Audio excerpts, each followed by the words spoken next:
ध्रुव Kamal official channel को subscribe करें। DJ good Madhubani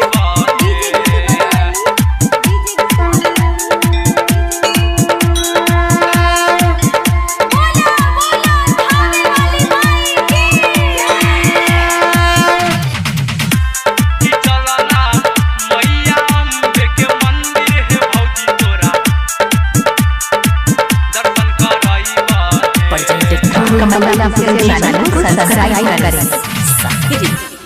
मेला घुमैबा हे भौजी तोरा, मेला घुमैबा हे, मेला घुमैबा हे भौजी तोरा, मेला घुमैबा हे।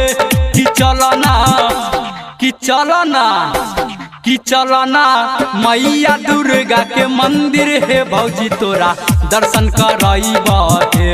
कि चलना मैया अम्बे के मंदिर है भौजी तोरा, दर्शन करैबा हे।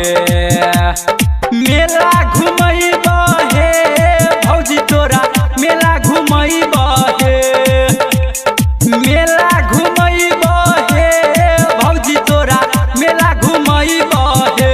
कि चलना कि चलना कि चलना मैया दुर्गा के मंदिर है भौजी तोरा, दर्शन करैबा हे।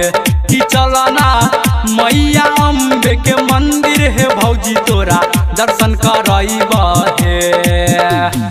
DJ good Madhubani DJ good Madhubani Dhruv Kamal official channel को सब्सक्राइब करें।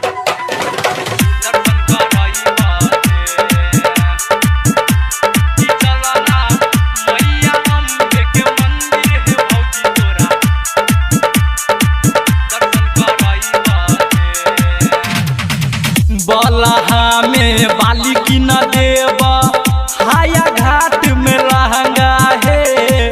दरभंगा में मेला लागल छै, और किन देवा झुमका है, और किन देवा झुमका है। बलहा में बाली की न देवा, हाया घाट में लहंगा है। दरभंगा में मेला लागल छै, और किन देवा झुमका है।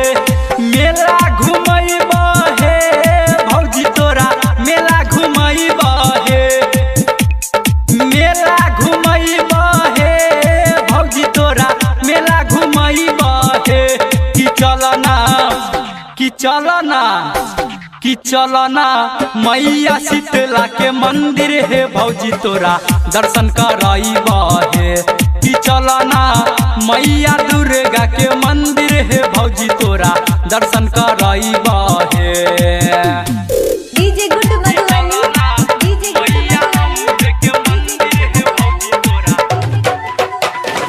ध्रुव कमल ऑफिशियल चैनल को सब्सक्राइब करें।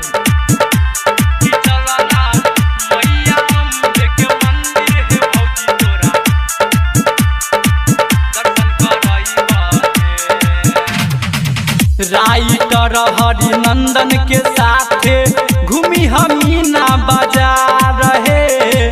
प्रदीप सावरिया के गाना बजतै, डीजे पर खूब झनकार रहे, डीजे पर खूब झनकार रहे।